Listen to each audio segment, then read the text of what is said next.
Seorang pencuri spesialis rumah kosong di Padang, Sumatera Barat dibekuk polisi. Modus pelaku berpura-pura jadi pemulung.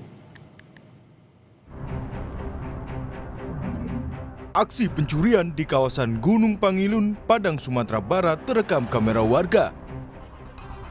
Dengan satu unit becak motor, pelaku kabur dengan berpura-pura membawa barang rongsokan.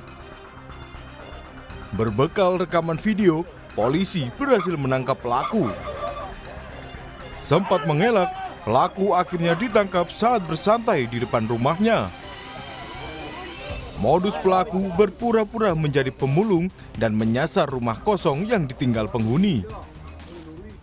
Untuk pelaku sendiri mengambil barang berupa AC dan pompa air yang ada di rumah korban. Keterangan dari pelaku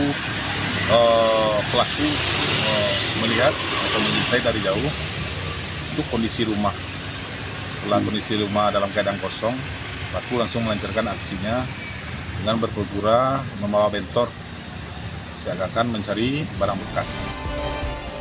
Pelaku dijerat pasal pencurian dengan ancaman hukuman maksimal 5 tahun penjara.